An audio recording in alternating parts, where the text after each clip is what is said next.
Hello and welcome to the King's Forum podcast show. I have a very special guest today, Charlotte. Hi, Charlotte. Hi, I'm Charlotte, good, thank you. You?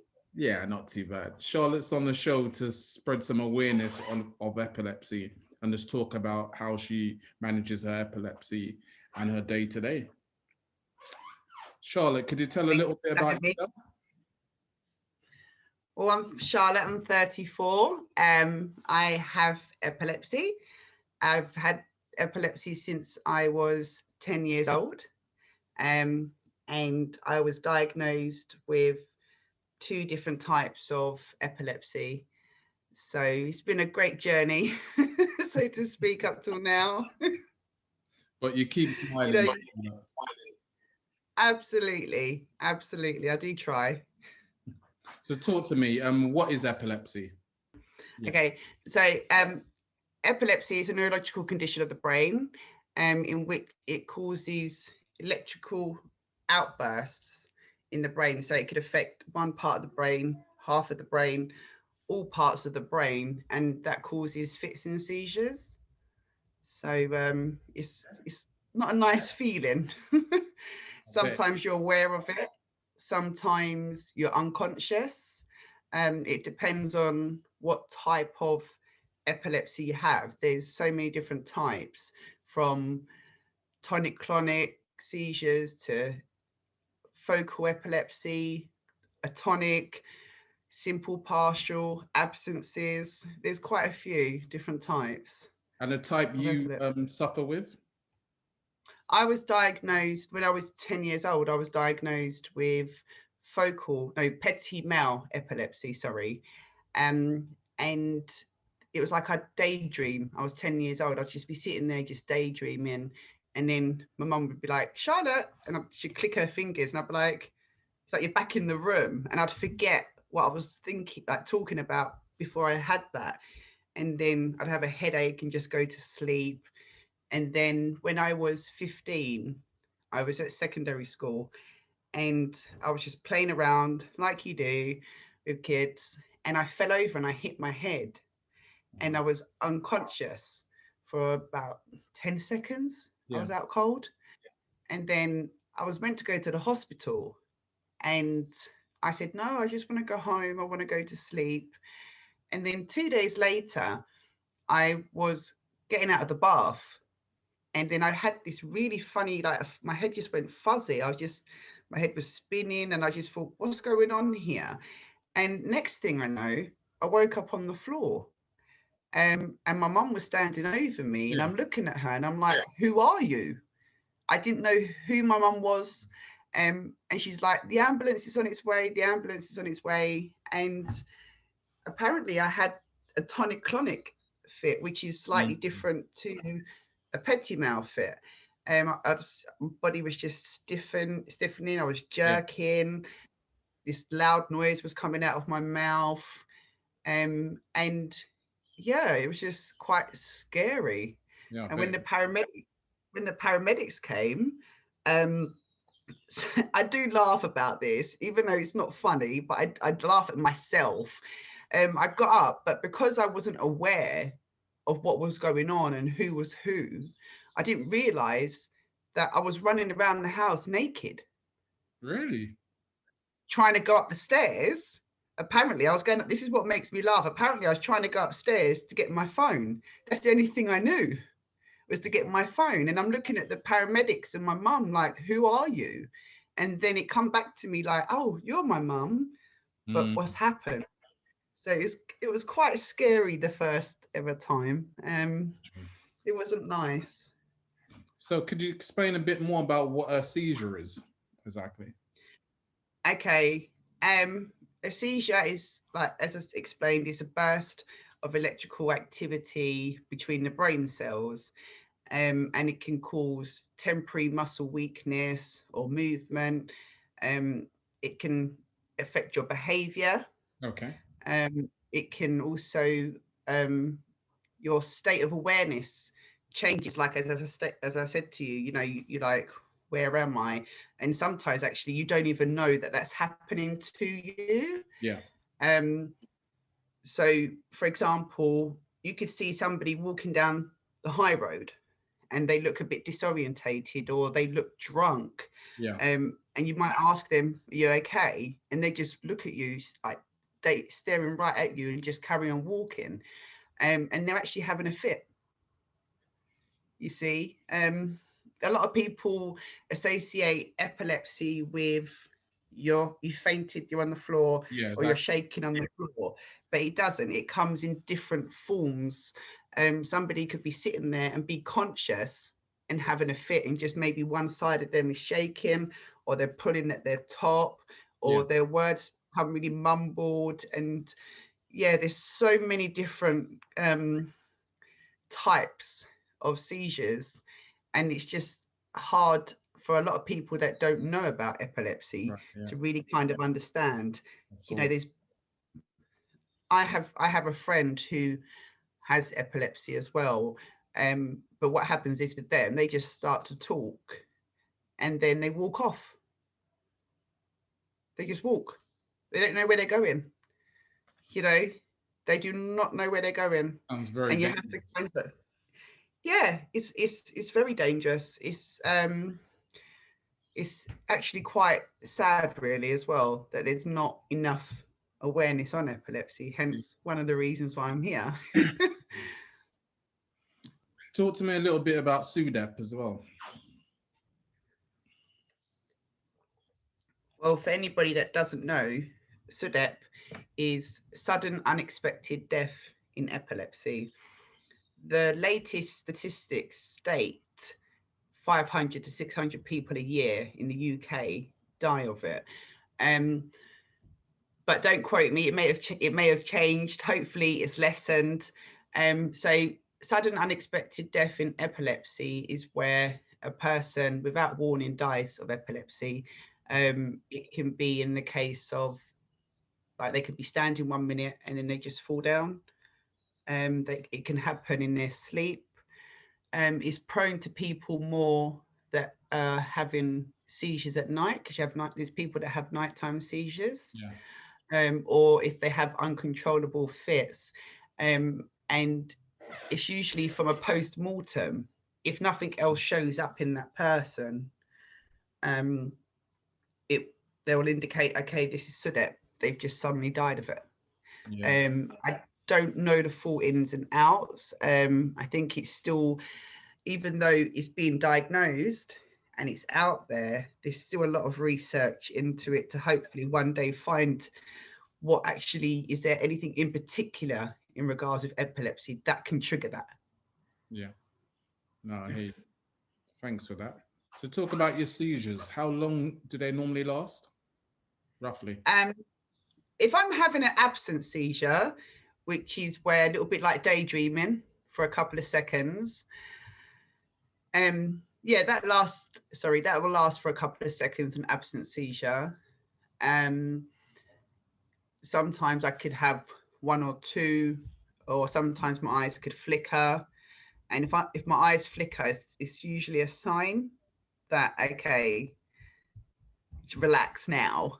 Because fortunately, I'm in a position, touch wood, that I know when a tonic-clonic fit is going to happen. But if in the past, I like to refer to the word as past, because it, like yesterday's the past, the fits that have had her in the past.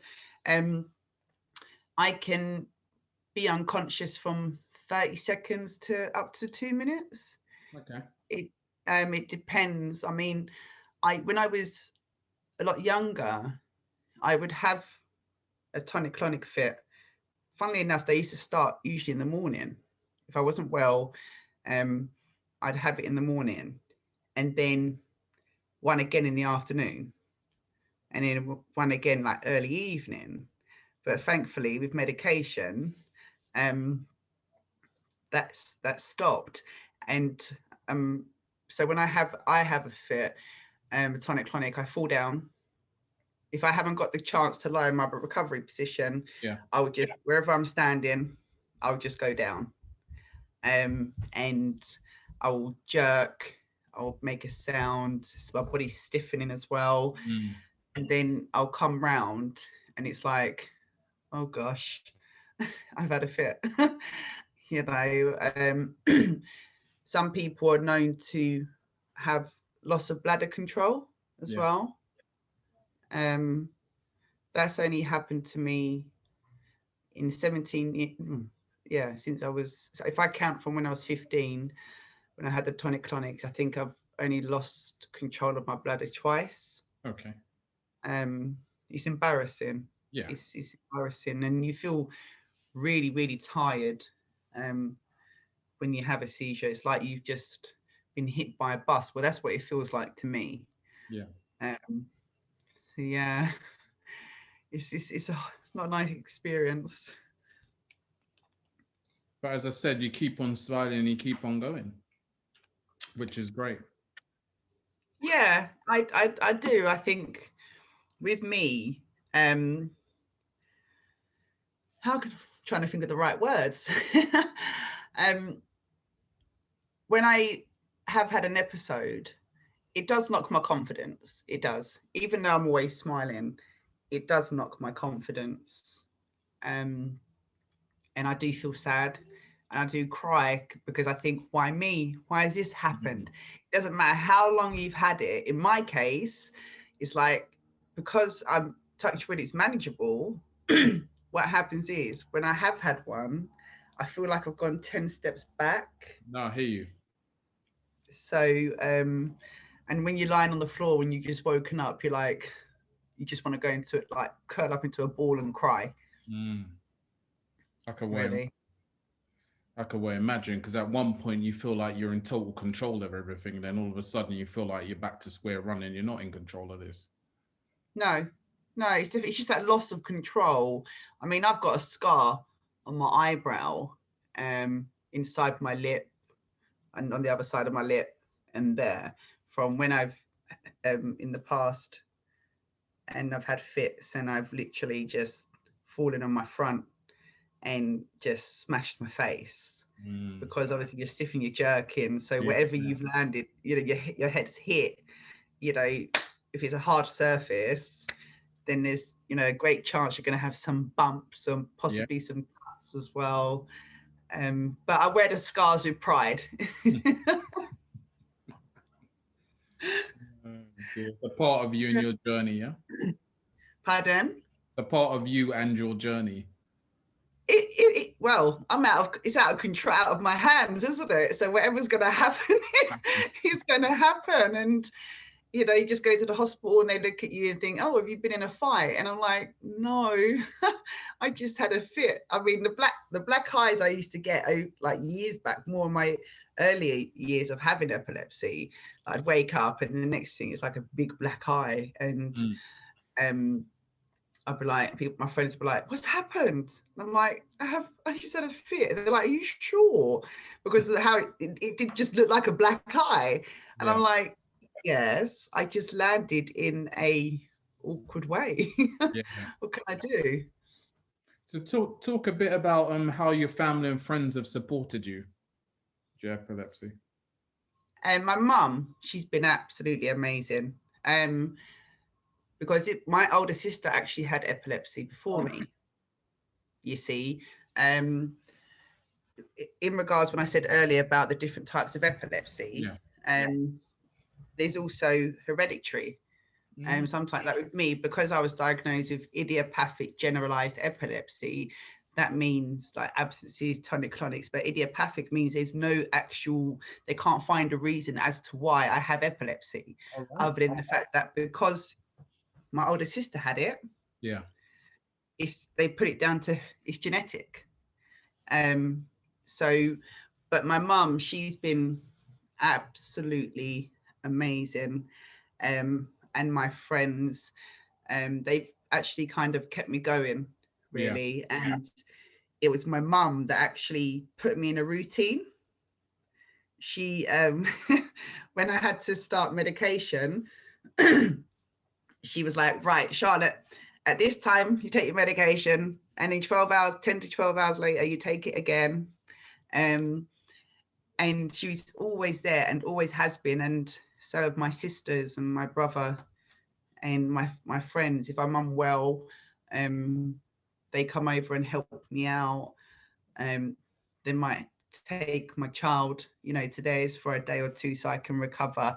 But more times than not, my mum would come over here and it's like, all right, you bed, give me your phone. I'm 34. She will she'll still take my phone. She's like, none of the radiation, go to sleep. And she's actually right. I get a better night's sleep. I'm grateful to have a support network, because there are a lot of people out there with epilepsy that doesn't have it. That's right. And I always, I encourage that if there is anybody with epilepsy that hasn't got a support network, to reach out and build one, because it will really benefit them. Cool, definitely. Yeah. You are fortunate that you're in that situation where you get a lot of support, and I'm sure you're very grateful for that. And I have heard your mum when I've spoken to you on a chat before, and seen her in the background. So she asked me about you today, actually. I said, Mum, I'm having a podcast. She's like, oh, is it that guy Mike? She's just asking to say hello. That's nice. That is like that. So talk a bit more about how you manage your epilepsy. I know you said a bit there that your mum has given you routines about your medication and when to take them. Anything else, the way you manage it, and especially in regards to me, the triggers for fits is a lot of stress, not eating, not sleeping, not having a nice routine for myself. So yes, okay, I take my medication twice a day, but I try to, for example, if I'm tired, I try to have a nap in the afternoon for an hour just to rest. I try to make sure I sleep well. Yeah. Sometimes it doesn't always happen, but I still try. With my medication, I make sure I eat, so it doesn't upset my stomach. Yeah. I try to keep my stress levels as low as possible. And I try to kind of get on with it. Yeah. And even though I know I have the condition, me personally, I think my coping mechanism is just, okay, I know what I have. I know what I'm taking. It's working. I break it down in that sense. The medication's working. Okay, if I have a balanced lifestyle, that's it. Just go and just hope for the best. Because I'm fortunate to be in that position, to be able to. A lot of people are not.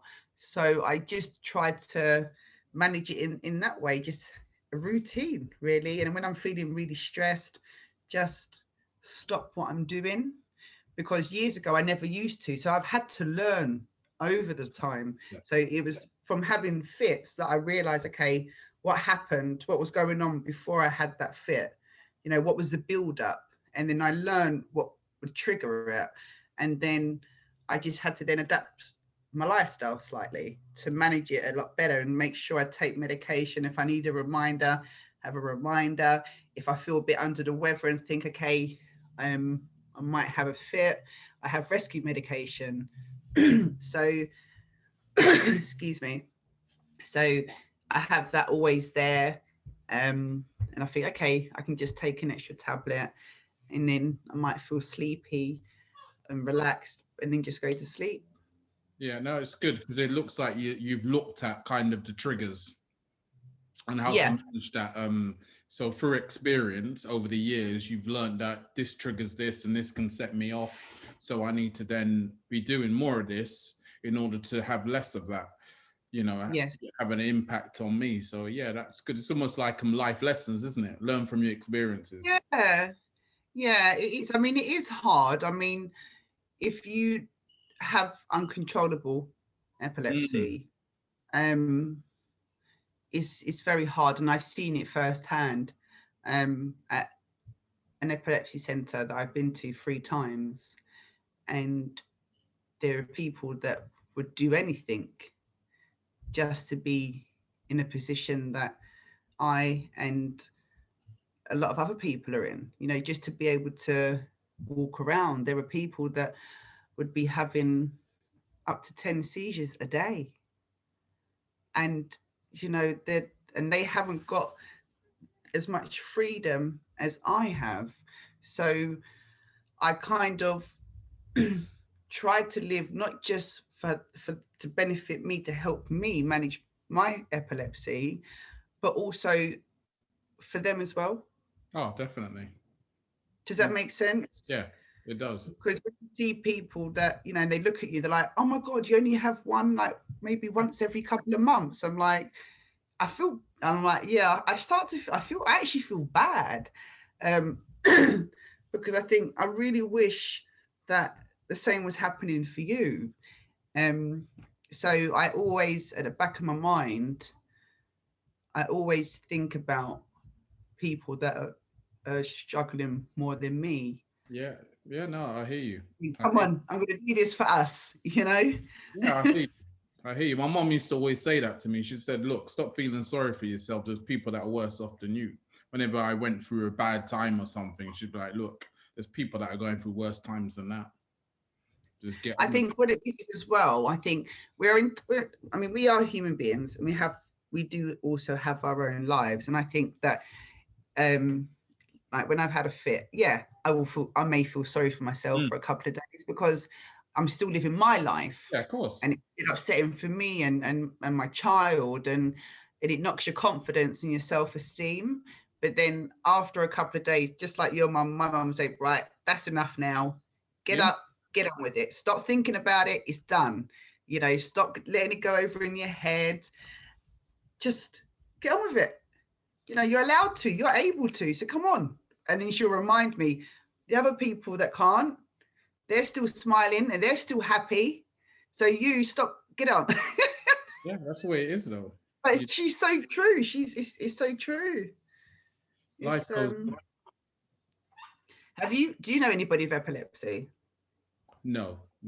I just work with a couple of people. Have you seen anybody have an epileptic fit? I haven't though. I missed it the day that one of the residents in where I work had one. I wasn't in, but one of my colleagues told me about it, and it didn't sound, you know, it sounded horrible because obviously she did not experience that either. You're having to deal with someone having a, you know. Well, there's quite a few. There's over 600,000 people in the UK alone that has epilepsy. Yeah. There are teenagers that could be sitting on a bus, for example, and they could just be having an absent seizure, and other teenagers might think, why are you staring at me? And they're like, when they kind of come back around, like, no, I'm not doing anything. It's so, there's more people than you think that have it. Yeah. Yeah, you'd definitely. be surprised. And hopefully we'll spread more awareness with this episode. Yeah. Talk to me, Charlotte. Are there any special concerns for women with epilepsy? Regards with concerns for women with epilepsy, as a woman myself, we have to think about contraception, menopause, pregnancies, and some anti-epileptic drugs, which is also known as AEDs. Some of the AEDs can affect, for example, contraception. Yeah. So we may be limited to the type of contraception that we use. And if we can't, for example, they would have the pill or the mini pill for women. Somebody like myself, I couldn't take that because it would affect the medication, you see, or the medication would affect the pill. So it depends on what type of enzyme inducing drug it is that we take in.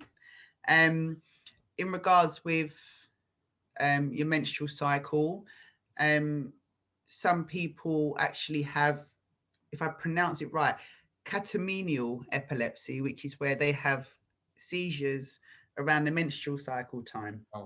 Like I can have maybe a few more absences around that time myself, but that's because of the change in the hormones. You see, so the body's kind of like having a bit of a change, and then the brain's like, okay, let's get involved here as well. That's how I look at it. And so and with pregnancy, when I was pregnant with my child, thankfully I was on a AED where it was safe. However, I had to increase the medication to, prevent the chances of seizures, because the risk can go up. It may not. It depends on the individual and the medication they're taking. There are some medications that are not safe in pregnant women, and then there are some that are. Touch wood, thankfully, I'm on 2 AEDs where it's safe in pregnancy. Yeah. So if I had decided that I wanted to have another kid, then I'm on the safe drugs. However, they would have to alter it. So I think with women, they have to, for myself, it's about being cautious, talking with your GP. If you want to go on contraception, ask your GP or your neurologist to guide you into what's, safe for you, what's not safe for you.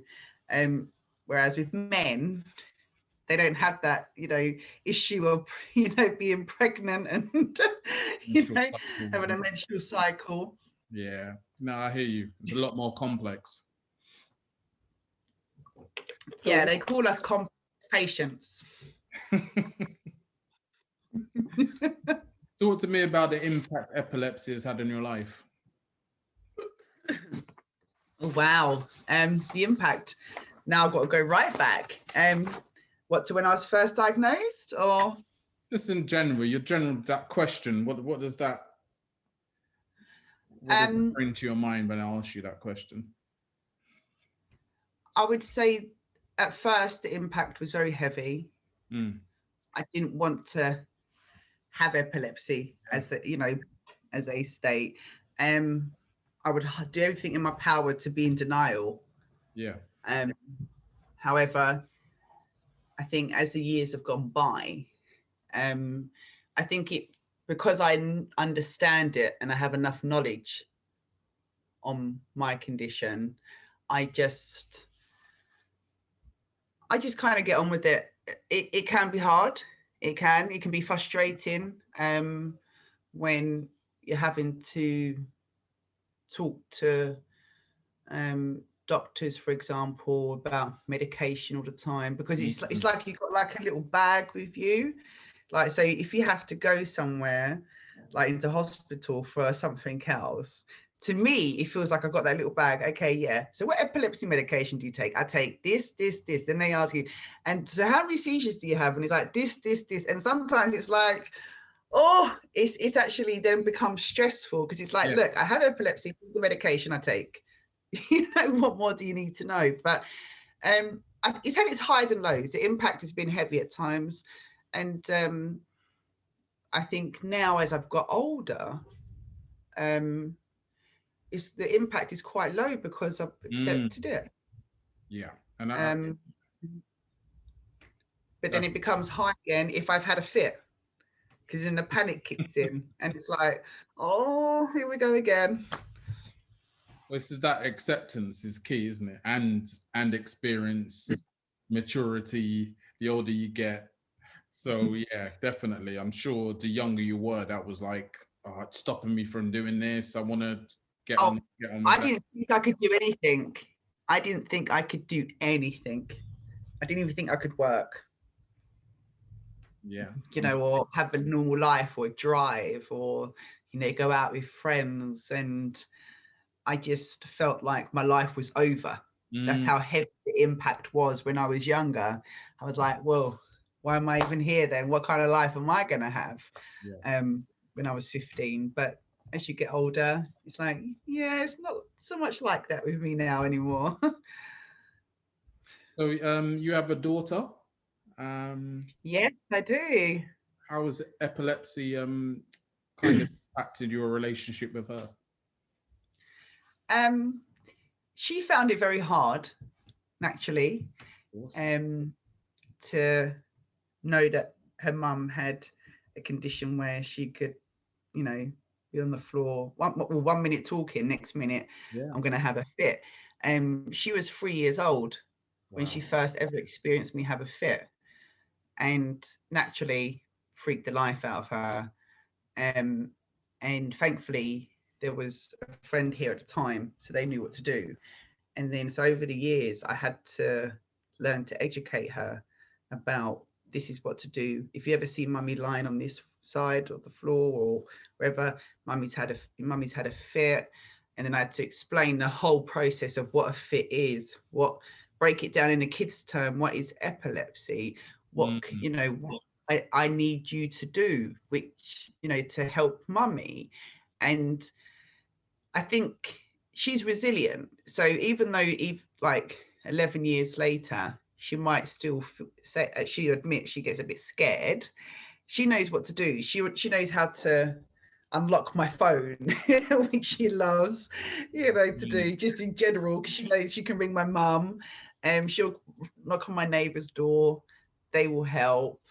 But I think, if anything, I think it affects me more than it affects her emotionally, I think. Because she's grown up, she don't know no different. As she says, it is what it is, mum. And she'll even notice with me, if I've had an absence, she's like, mum, are you tired?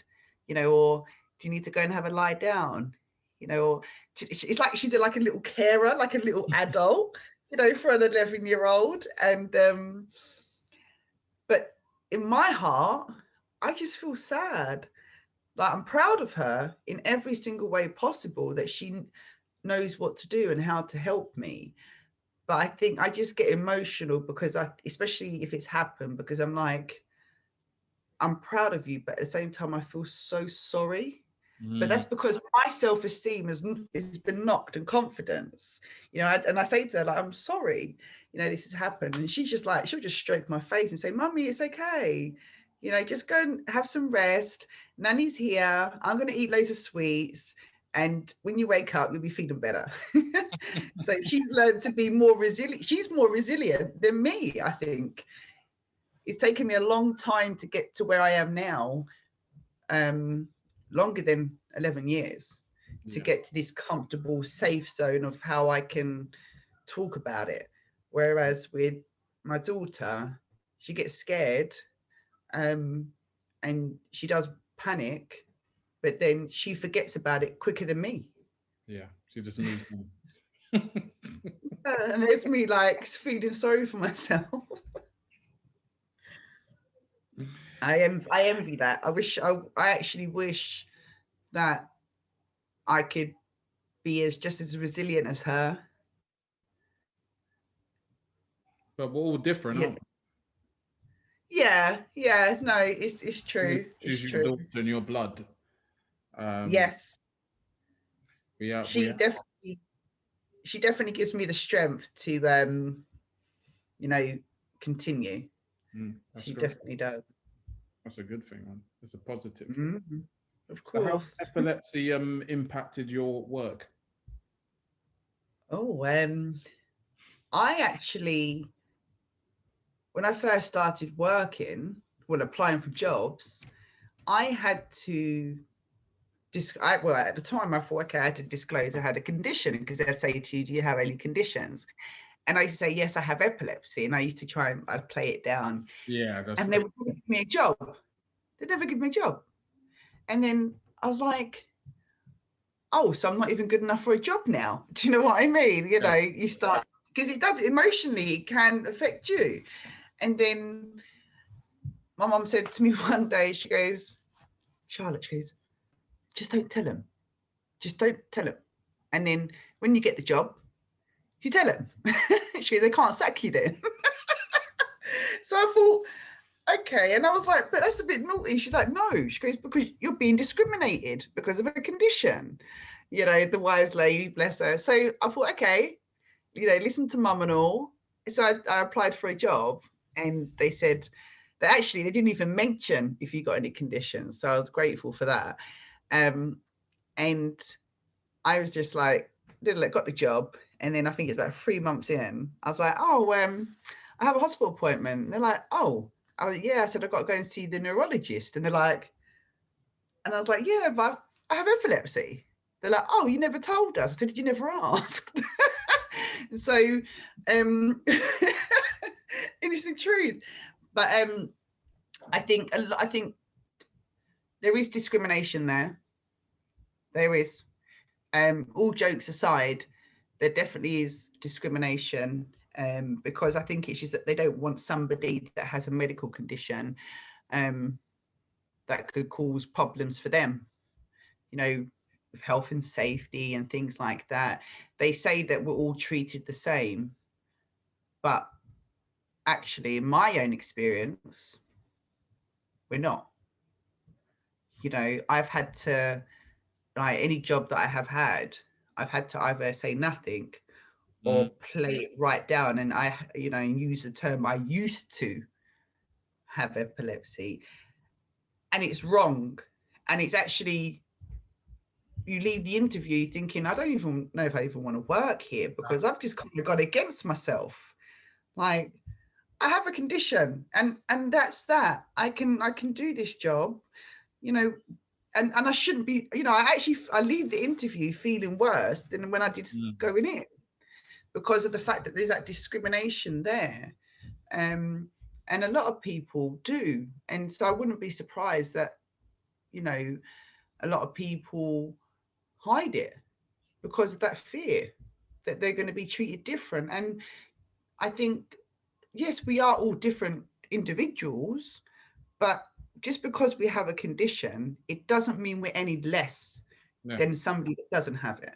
Definitely. And that needs to change. It seriously needs to change, because, you know, we deserve to have just as much a great life as other people without conditions. Definitely. Yeah. Unfortunately, there are employers out there who will discriminate and look at that and think, you know what, we've got to deal with this now. We don't, you know, we can't quite, this person who has epilepsy might not be as reliable as we want, and we don't want another headache. And they kind of look at that approach rather than giving everyone a chance and, you know, starting on that level play. Everyone's on a level playing field, and it's just the person who's best for the job rather than the person who's going to be, as they see it, less of a burden or a problem and something to do. So unfortunately, there are employers out there like that. Yeah, it's not a nice feeling, and it really isn't. So I mean, thankfully, the last job that I had, they're very supportive. They were great. So if ever I was unwell and I couldn't work, they would be like, that's fine. And they never once tried to push me out.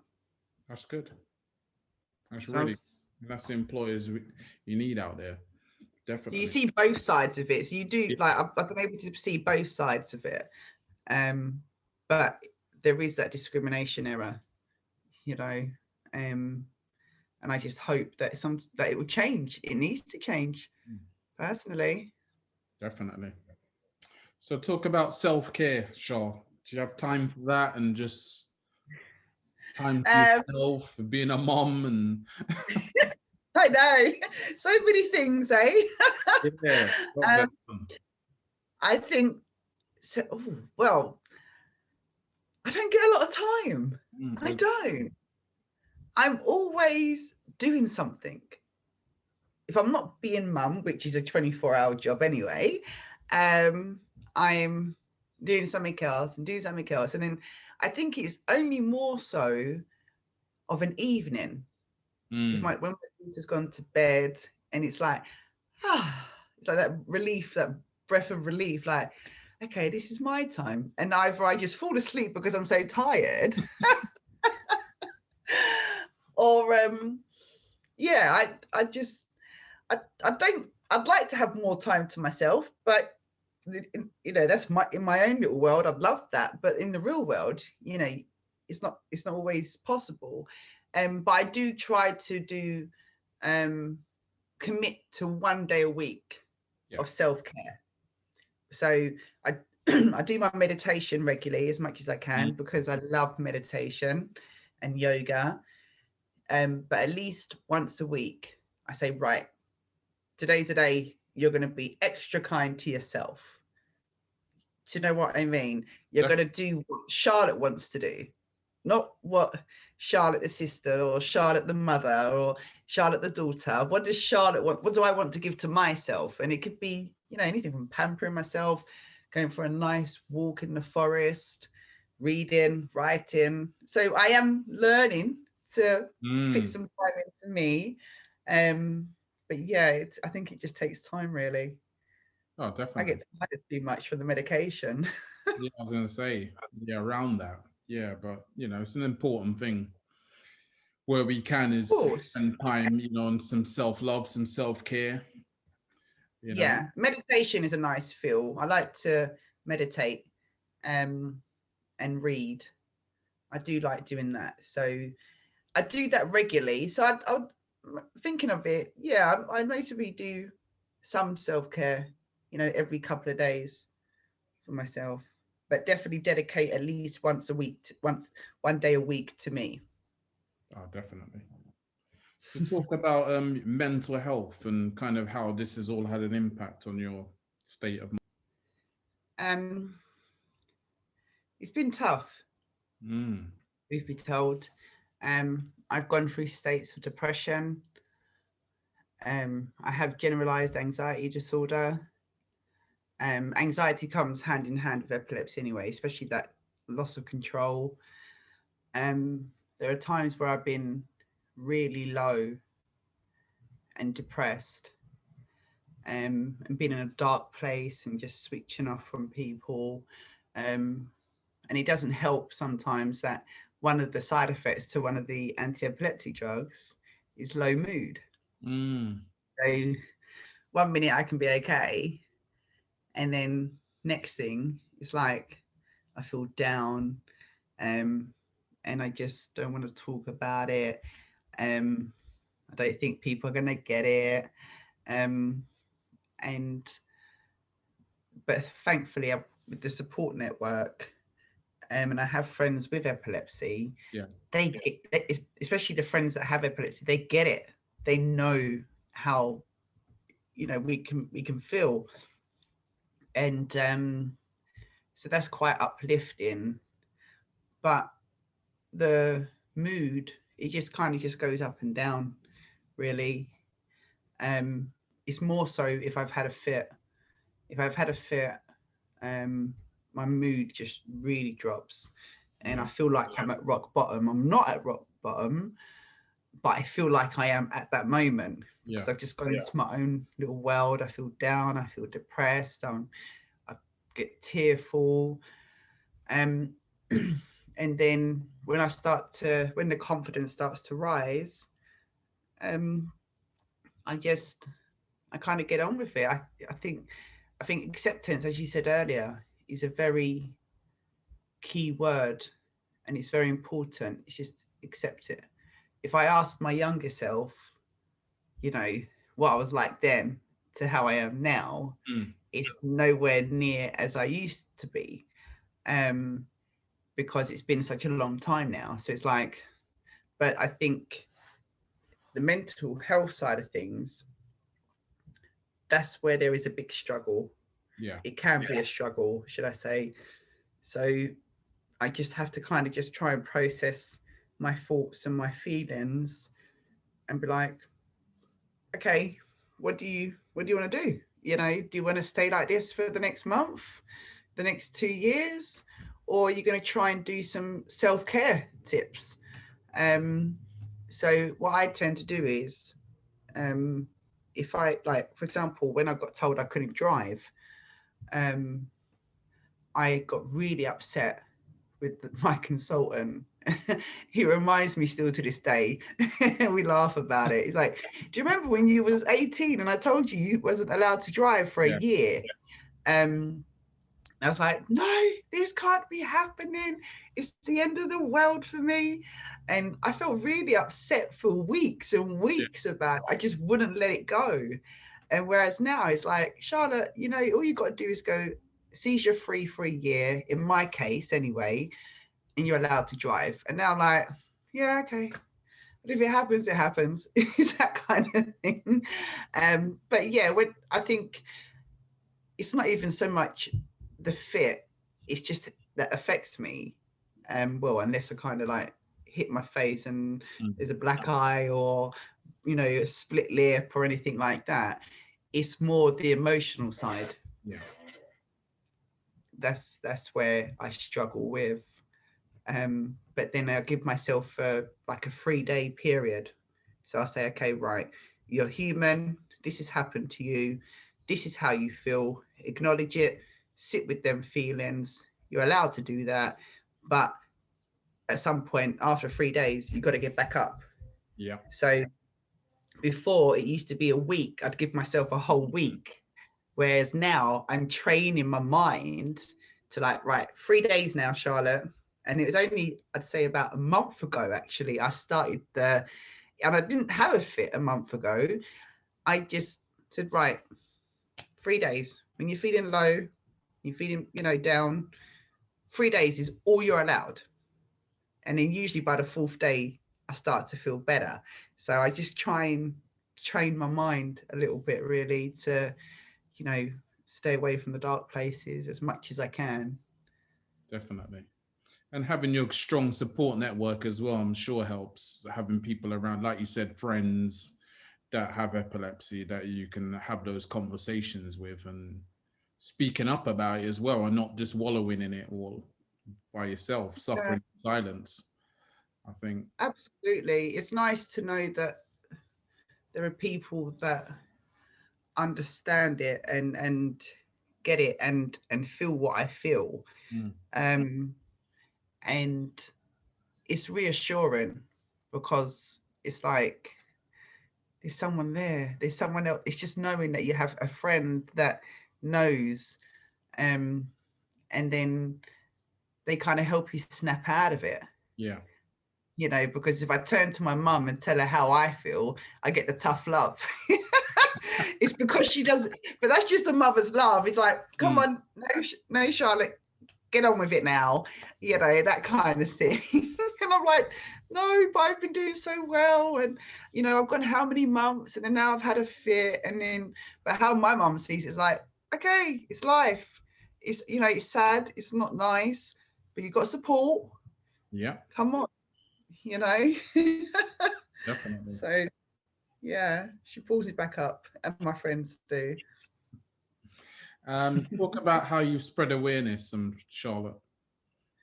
Oh, oh, I like this question. Well, no, actually, I like all the questions. I have, over the years, I've done fundraising events, including trekking Mount Snowdon on a sprained ankle. That happened on the way up, and I still carried on to the top and then back down. I've done a fundraising event, and I raised, I think, how much was it? Over £1,000 in 4 hours. Wow. That was my first ever fundraising event. And then, yeah, trekking Mount Snowdon, I raised over £1,000. Yeah. I've gone to a primary school, and I've done awareness days. And it's interesting, actually, how a lot of people don't really know much about epilepsy. My daughter got involved with the charity Epilepsy Society, because that's who I do the fundraising for. And my daughter, she raised over £16,000 in 4 months. I know. A lot of money.